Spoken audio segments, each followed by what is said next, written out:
क्या आपने कभी सोचा है कि वैकुंठ के स्वामी, सृष्टि के पालक भगवान विष्णु अपने ही धाम को छोड़कर एक असुर राजा के द्वारपाल क्यों बने? ये कहानी सिर्फ एक अवतार की नहीं, ये कहानी है एक वचन की, एक छल की और उस भक्ति की जिसने स्वयं भगवान को भी एक बंधन में बांध लिया था। ये कहानी उस रहस्य से शुरू होती है जब माता लक्ष्मी ने अपने ही पति को वैकुंठ में नहीं पाया। वैकुंठ, जहां आनंद की धारा बहती थी, आज वहां महीनों से एक सन्नाटा पसरा था। ब्रह्मांड के स्वामी अपने सिंहासन पर नहीं थे। माता लक्ष्मी का हृदय व्याकुल था। उन्हें पता था कि उनके प्रभु कहाँ हैं, पर वो उन्हें वापस लाने में असमर्थ थीं।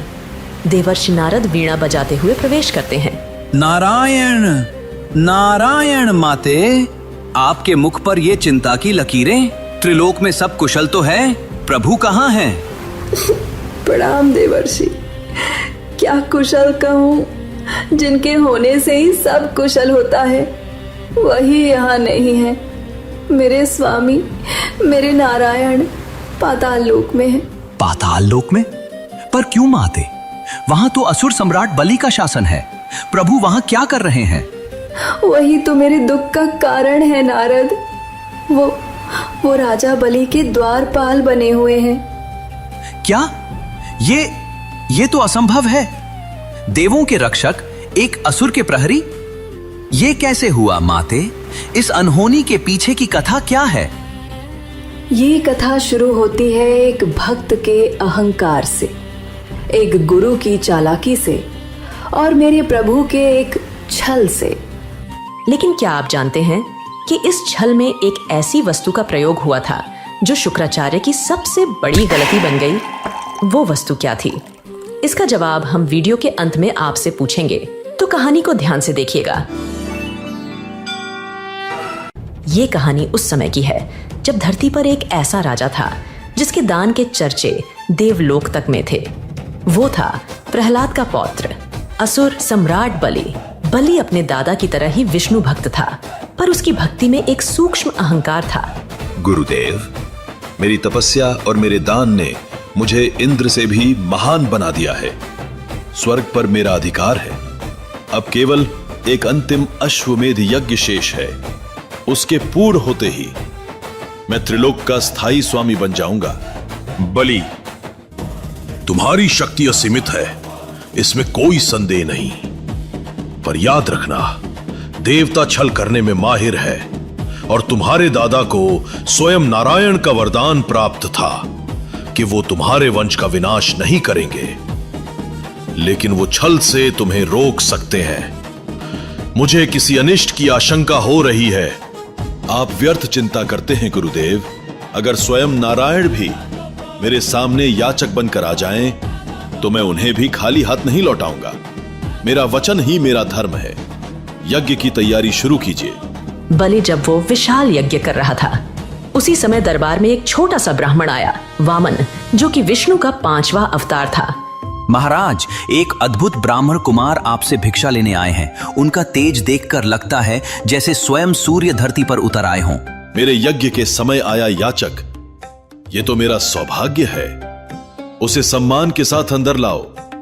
वामन रूपी विष्णु धीरे धीरे चलकर बलि के सिंहासन के पास आते हैं। उनकी शांत आंखों में ब्रह्मांड की गहराई है। उनके एक हाथ में छाता था और दूसरे में पीतल से बना एक छोटा चमकता हुआ कमंडल। हे ब्राह्मण कुमार, आपका इस यज्ञ में स्वागत है। मैं प्रहलाद का पौत्र दानवीर बलि आपका अभिनंदन करता हूं। मांगिए, आपको क्या चाहिए? सोना, चांदी, गांव, हाथी, घोड़े? आज आप जो मांगेंगे वो आपको मिलेगा। राजन, मैं एक साधारण ब्राह्मण हूँ। मुझे धन दौलत का कोई लोभ नहीं। मुझे तो बस अपनी साधना के लिए 3 पग भूमि चाहिए, जिसे मैं अपने इन छोटे पैरों से नाप सकूं। 3 पग भूमि? और वो भी इन नन्हे पैरों से? हे बालक, तुम तो मेरे दान का उपहास कर रहे हो। मैं तुम्हें पूरी पृथ्वी दान कर सकता हूँ। कुछ ऐसा मांगो जो राजा बलि की शान के लायक हो। राजन, संतोष में ही सच्चा सुख है। अधिक की लालसा तो कभी समाप्त नहीं होती। मुझे केवल 3 पग भूमि ही चाहिए। अब अपने वचन से पीछे मत हटिए।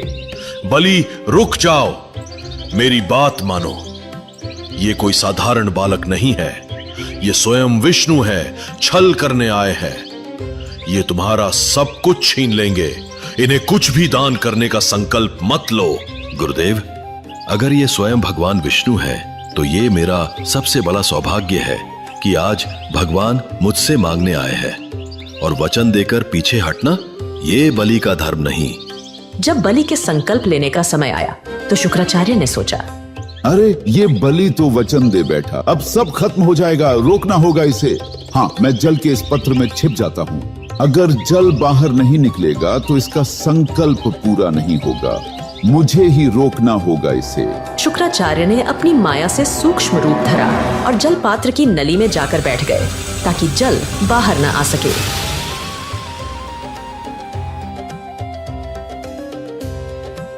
अरे, जल क्यों नहीं निकल रहा? वामन सब समझ रहे थे। तभी वामन मुस्कुराए और उन्होंने सूखी नुकीली कुश घास का एक तिनका उठाया और मुस्कुराते हुए उसे पात्र की नली में डाल दिया। बलि ने अपना संकल्प पूरा किया और जैसे ही ये शब्द उसके मुख से निकले, इतिहास ने एक नया मोड़ लिया। उस छोटे से ब्राह्मण बालक का शरीर अब पूरे ब्रह्मांड में फैल रहा था। वो वामन नहीं, अब त्रिविक्रम थे। उन्होंने अपना पहला कदम उठाया और एक ही पग में समस्त भूलोक नप गया। उन्होंने अपना दूसरा कदम उठाया और दूसरे पग में संपूर्ण देवलोक और ब्रह्मलोक तक नप गया। विराट भगवान विष्णु बलि की ओर देखते हैं। बलि, तुम्हारे दान के अनुसार 2 पगों में मैंने पृथ्वी और स्वर्ग नाप लिए। अब बताओ, अपना वचन पूरा करने के लिए मैं तीसरा पग कहाँ रखूं? बलि के चेहरे से अहंकार का नकाब उतर चुका था। वो घुटनों के बल बैठ गया और हाथ जोड़ लिए। प्रभु, आपने मुझसे मेरा राज्य छीना, मेरा स्वर्ग छीना, पर आप मेरी भक्ति नहीं छीन सकते।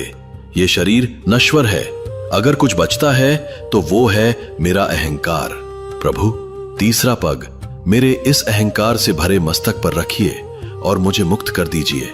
नारायण की भक्ति तभी पूर्ण होती है जब उसमें प्रेम हो और स्मरण भी। अगर इस कथा ने आपके मन में भक्ति की एक लौ जगा दी हो तो वीडियो को लाइक जरूर करें और कमेंट्स में केवल नारायण नारायण ही नहीं बल्कि एक छोटा सा संदेश भी छोड़ जाइए। शायद यह संदेश नारायण के चरणों तक पहुंच जाए। प्रभु, आपने मुझे सब कुछ दिया, लोक, यश और कृपा, लेकिन मैं अब आपके दर्शन कैसे करूंगा? मैं चाहता हूं कि मैं हर दिन आपके दर्शन कर सकूं। कृपया मुझे इस एक आशीर्वाद से वंचित ना करें। हे बलि, तुम्हारी यह विनती भी स्वीकार है। मैं स्वयं सुतल लोक में निवास करूंगा, तुम्हारे द्वारपाल के रूप में, जिससे तुम रोज मेरे दर्शन कर सको। और इस तरह एक भक्त के वचन ने स्वयं भगवान को भी बांध लिया। तो क्या मेरे स्वामी को वापस लाने का कोई मार्ग ही नहीं है देवर्षि? क्या वो हमेशा के लिए एक प्रहरी बने रहेंगे? मार्ग है माते, हर बंधन को काटने का एक सूत्र होता है, पर इसके लिए आपको उस राजा के पास जाना होगा जिसने आपके पति को बंदी बनाया है, पर एक देवी के रूप में नहीं बल्कि एक बहन के रूप में। माता लक्ष्मी की आंखों में एक नई आशा की किरण चमक उठती है। माता लक्ष्मी ने एक साधारण स्त्री का वेश धरा और निकल पड़ी अपने स्वामी को वापस लाने।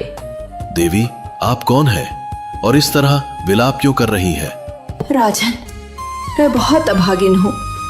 आज रक्षा का पवित्र दिन है, पर मेरा कोई भाई नहीं है जिसकी कलाई पर मैं ये राखी बांध सकूं। बहन, आज से मुझे अपना भाई समझो। लाओ, मेरी कलाई पर ये रक्षा सूत्र बांधो। इसके पश्चात माता लक्ष्मी ने रेशम के धागों से बनी एक सुंदर राखी राजा बलि की कलाई पर बांध दी। बहन, मांगो, उपहार में क्या चाहिए? मैं तुम्हारी हर परेशानी दूर करूंगा। भैया, मुझे मेरा पति लौटा दीजिए। ये कैसी लीला है प्रभु, जिनके मैं पाताल के द्वार पर प्रतिदिन दर्शन करता हूं, जिन्हें एक भक्त की तरह निहारता हूं। आज उन्हीं के लिए एक बहन बनकर आप मेरे समक्ष खड़ी हैं।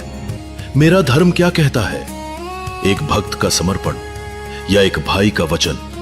एक पल की खामोशी के बाद बलि के चेहरे पर एक शांत मुस्कान आती है और वो हाथ जोड़ लेते हैं। नहीं, राजा बलि हार सकता है पर एक भाई नहीं। माते, आपने मुझे भाई बनाकर धन्य कर दिया। आपका पति आपका है, आप प्रभु को अपने साथ ले जा सकती हैं। राजा बलि, आज श्रावण मास की ये पूर्णिमा इतिहास में रक्षाबंधन के नाम से जानी जाएगी। ये त्योहार भाई बहन के पवित्र प्रेम और वचन का प्रतीक बनेगा। तो दोस्तों, आपने पूरी कहानी सुनी। अब समय है आपकी याददाश्त को परखने का।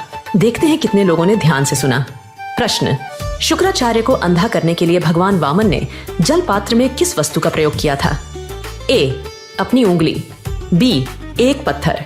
सी, कुछ घास का तिनका। डी, एक स्वर्ण शलाका। सही उत्तर नीचे कमेंट करें और बनिए क्विज चैंपियन। हो सकता है अगली कथा में लिया जाए आपका नाम।